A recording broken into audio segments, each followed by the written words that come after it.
सज्जन होते हैं। अब उसके बाद जो है सुदामा जी ने कहा, देखिए मैं मित्र के यहाँ जा रहा हूँ तो खाली हाथ नहीं जाऊंगा। समझा रहे हैं सुशीला को, सुशीला मान जाओ, लेकिन आज सुशीला जी कह रही हैं, क्या कह रही हैं, तो गए हुई रास्ते में और द्वारिकाधीश स्वयं आते हैं और सुदामा को उठा करके कहाँ पहुँचा दिए, चौथ हो गए। किसी ने कहा, भाई यही द्वारिकाधीश जी का महल है। जब द्वारिकाधीश जी के महल के पास पहुंचे तो वहाँ के जो पहरेदार थे रोक दिए। बोले कहाँ जा रहे हो? बोले मैं सुदामा हूँ और मेरे जो है मित्र द्वारिकाधीश जी हैं, उनसे मिलना है, कृपा करके केवल मेरा संदेश पहुंचा दीजिए। लेकिन द्वारपाल बोला यही प्रतीक्षा करो और मैं जाकर के द्वारिकाधीश से आपका संदेश देता हूँ। और द्वारपाल कहाँ आता है? कन्हैया के पास आता है। कन्हैया के पास आता है कहने के लिए कि प्रभु वो आपको अपना मित्र कह रहा है। भगवान ने द्वारपाल को फटकार लगाया कि द्वारिकाधीश जी के महल में कब से ब्राह्मणों का आना बंद हो गया। किधर जाता है? अरे आप हटो ना, और भक्ति के साथ उनको लाना है। भुजाने को आही बसे कहीं ग्रामा और धोती पटीसी लटी को नहीं सामा।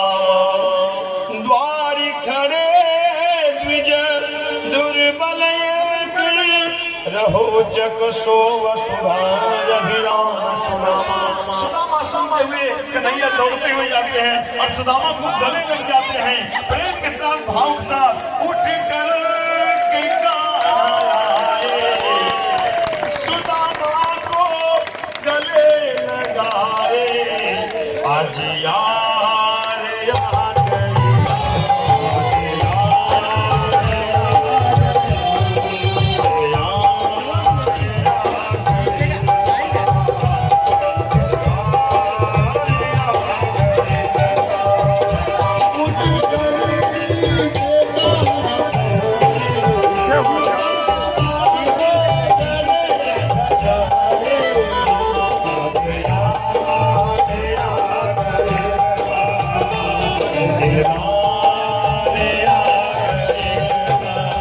सुदामा जी को लाते हैं और आज कन्हैया अपने पत्नी रुक्मिणी से कहते हैं जल्दी जल लाओ और भगवान का ये ब्राह्मण देवता का हमारे मित्र का पैर धोना है। पैर देखिए, देखी सुदामा की दीन दशा, पानी परात को हाथ छुए नहीं, नैनन के जल से पग धोए। पानी परात को हाथ छुए नहीं, नैनन के जल से पग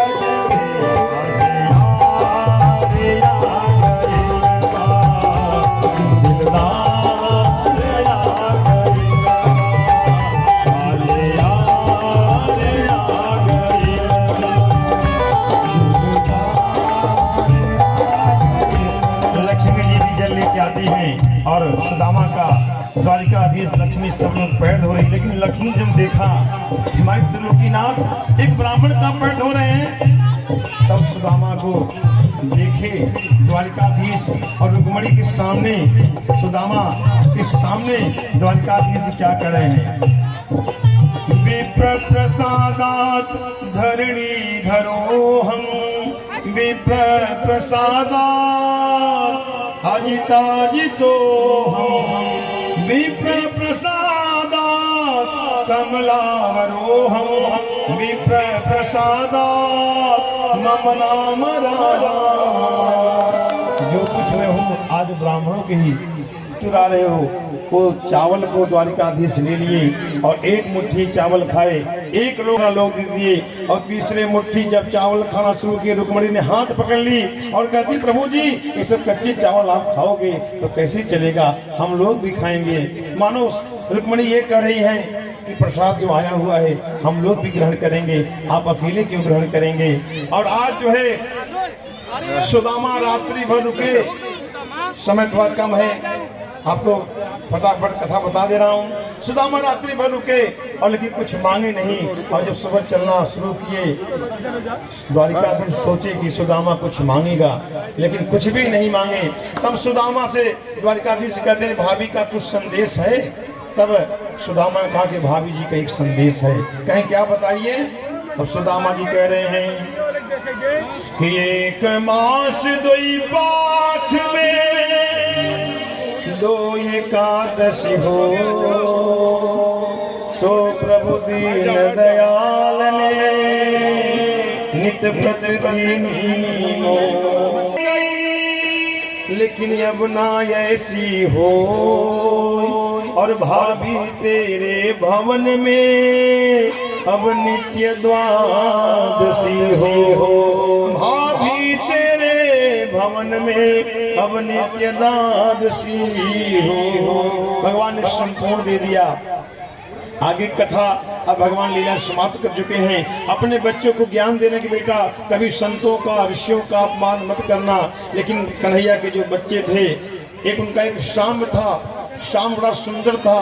देखिए बच्चों का बिगड़ने का 4 कारण है। ज्यादा सुंदर भी होना ये बिगड़ने का लक्षण है, ज्यादा धनवान हो जाना ये भी बिगड़ने का लक्षण है, अगर पिता की संपत्ति और गद्दी बच्चे पा जाएं तो ये भी बिगड़ने का एक लक्षण है। युवा अवस्था में व्यक्ति बिगड़ जाता है, लेकिन श्याम सुंदर है और युवा है। संतों से कहा, शाम को साड़ी पहना दिए सब लोग। कन्हैया के जो पुत्र थे और संतों के पास पहुंचे, बोले मेरे पेट में क्या है जरा बताओ। और संत जो दुर्वासा से क्रोधित हो गए, कहे तेरे पेट में लोह का पिंड है और यही पिंड से तुम्हारा सब संपूर्ण आप लोगों का विनाश हो जाएगा।